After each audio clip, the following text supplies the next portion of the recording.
राधे राधे। ये कहानी मद् भागवत गीता की है।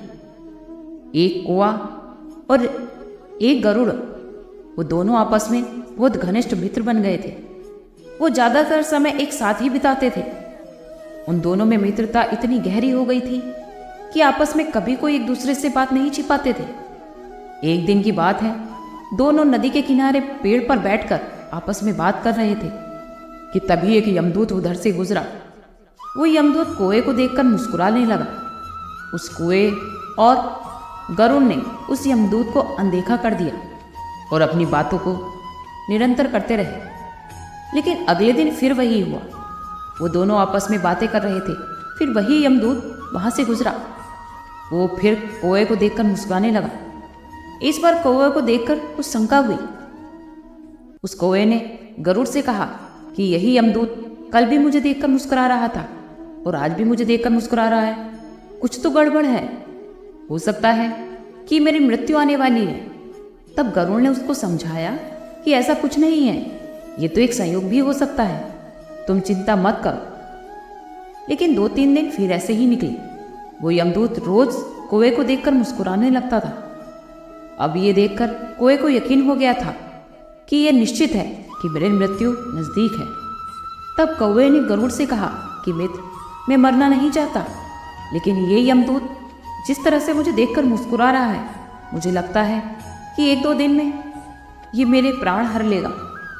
यह सुनकर गरुड़ को भी लगने लगा कि हो सकता है कौवे का डर सही हो। लेकिन उसके बाद भी गरुड़ ने कौवे को धैर्य बंधाया। गरुड़ ने कहा कौवे से कि तुम चिंता मत करो, मैं तुम्हें यहाँ से इतनी दूर ले जाऊंगा कि यमदूत तुम्हें दिखाई ही नहीं देगा। तब गरुड़ ने कौवे को अपनी पीठ पर बैठाया और उस जंगल से हजारों किलोमीटर दूर कैलाश पर्वत पर ले गया। वो दोनों निश्चिंत हो गए। उन्हें यह डर नहीं था कि यहाँ उन्हें कोई परेशान कर सकता है। लेकिन ऐसा नहीं था। वो दोनों जैसे ही कैलाश पर्वत पर पहुंचे, लेकिन वहां तो वो यमदूत पहले से ही मौजूद था।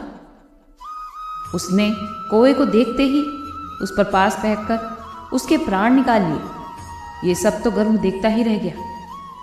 गरुड़ ने यमदूत से पूछा कि तुमने इसे क्यों मारा?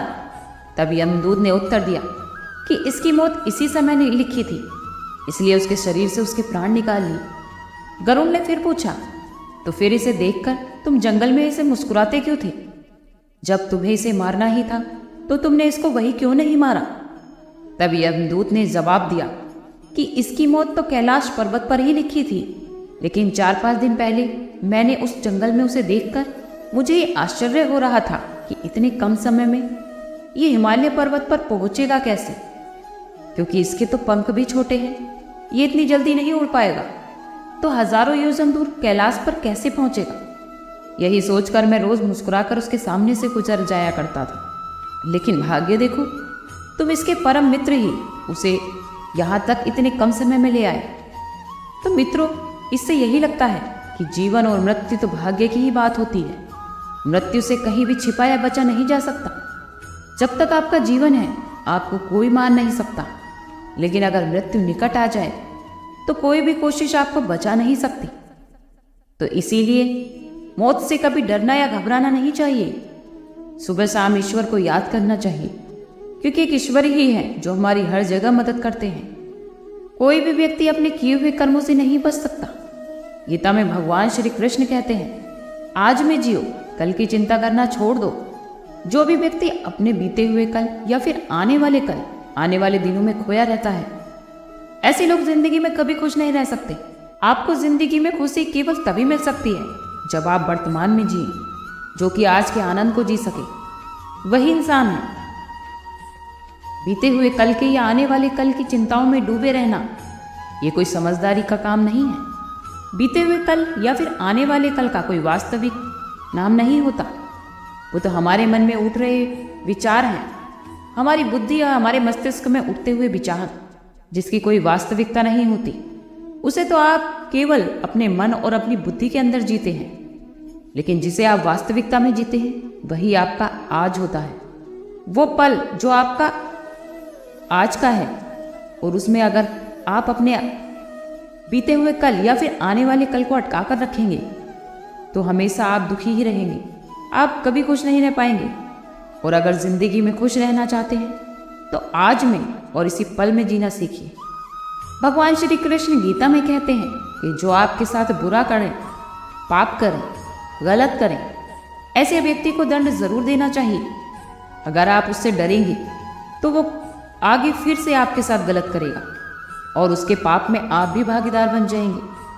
अर्जुन श्री कृष्ण से कहते हैं कि जिनसे मैं युद्ध करने जा रहा हूँ, ये सब तो मेरे भाई हैं, मेरे बंधु हैं, मेरे गुरुजन हैं। मैं इनके सामने कैसे हथियार उठाऊं, मैं इन्हें कैसे मार दूं?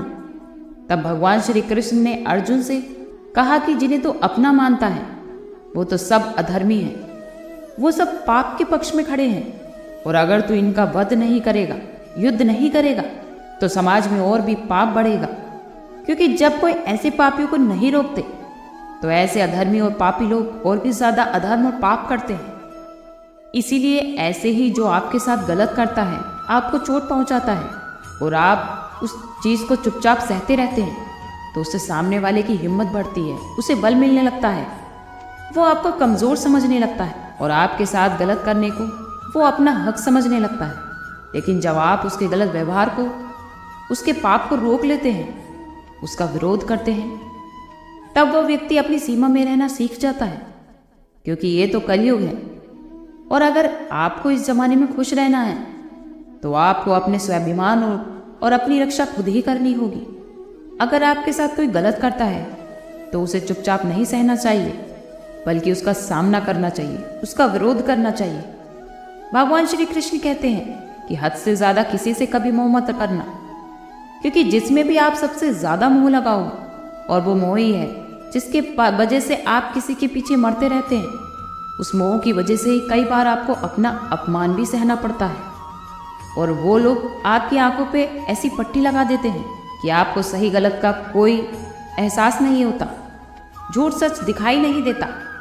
आपके सामने जो भी हो रहा होता है, चाहे फिर वो सही हो या गलत, आप उस पर यकीन कर लेते हैं, फिर चाहे उसकी वजह से आपको कितना ही दुख क्यों न मिल रहा हो।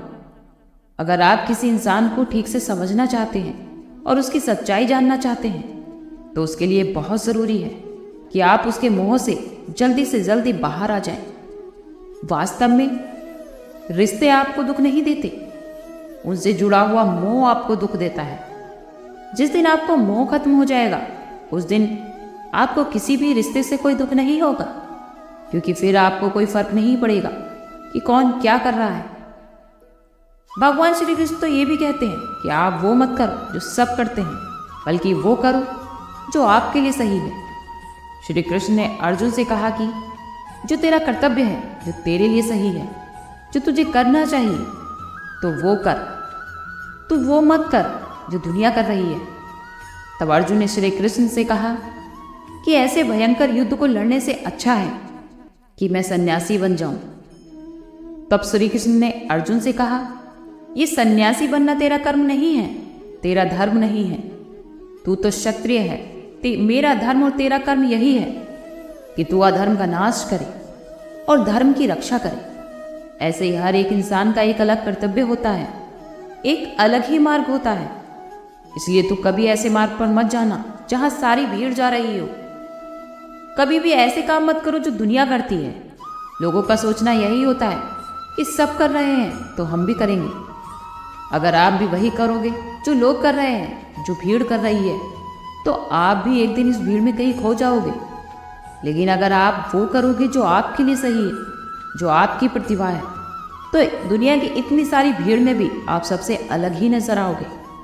भगवान श्री कृष्ण अर्जुन से कहते हैं कि जिंदगी में हमेशा लोग धोखा अपने ही देते हैं, क्योंकि अपने ही होते हैं जो आपकी कमजोरी जानते हैं। कोई बाहर वाला आपको धोखा नहीं दे सकता, क्योंकि उसको तो आपके बारे में कुछ पता ही नहीं है कि आपकी कमजोरी क्या है, आपके अंदर क्या कमी है, आपको दर्द कहाँ होता है, आपको चोट कहाँ पहुँचती है।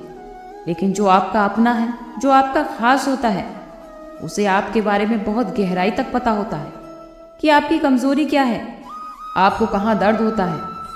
क्योंकि ये तो कलयुग है, यहाँ हमें बाहर वालों से नहीं बल्कि अपनों से ही सावधान रहना चाहिए। क्योंकि महाभारत का युद्ध भी दो अलग अलग राजाओं में नहीं हुआ था, बल्कि एक ही परिवार के भाइयों में हुआ था। सब आपस में एक ही वंश के लोग तो थे। कितनी बार तो दुर्योधन ने जहर देकर भीम को मारने की कोशिश की, कितनी बार दुर्योधन ने पांडवों को जान से मारने की कोशिश की। वो कोई उनका पराया तो नहीं था, उनका भाई था। सारी महाभारत तो अपने घर के अंदर ही होती है, बाहर कौन लड़ेगा। आपको चोट वही पहुंचा सकते हैं जो आपके अपने हैं, क्योंकि चोट पहुंचाने से गैरों को कोई फायदा नहीं होता, फायदा सिर्फ अपनों को ही होता है। भगवान श्री कृष्ण कहते हैं, जो इंसान अपनी रक्षा खुद नहीं कर सकता तो उसकी रक्षा तो भगवान भी नहीं कर सकते।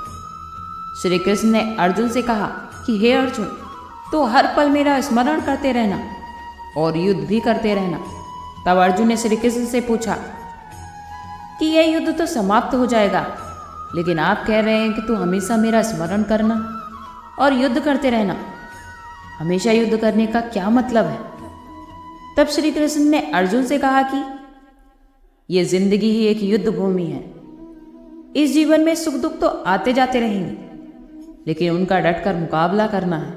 श्री कृष्ण ने यह नहीं कहा कि तू मुझे याद करके बैठ जाना और मैं लड़ाई कर लूंगा।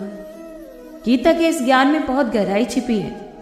भगवान श्री कृष्ण का कहना है कि हमारे जीवन की डोर को संभाल कर ईश्वर बैठे हैं, लेकिन हालातों से हमें ही करना है। हमें तो बस ईश्वर को याद करना है कि हे ईश्वर, हमें शक्ति देना, मुझे समझ देना, सही और गलत में फर्क करना सिखाना, मुझे बुद्धि देना, ताकि मैं अपनी जिंदगी की सारी लड़ाइयाँ लड़ सकूं और मैं जिंदगी में सही मार्ग पर चल सकूं। लेकिन हमें अपनी लड़ाई खुद ही लड़नी पड़ती है, हमारे लड़ने के लिए ईश्वर नहीं आते। आज के लिए इतना ही, कल फिर मिलते हैं एक नई वीडियो के साथ।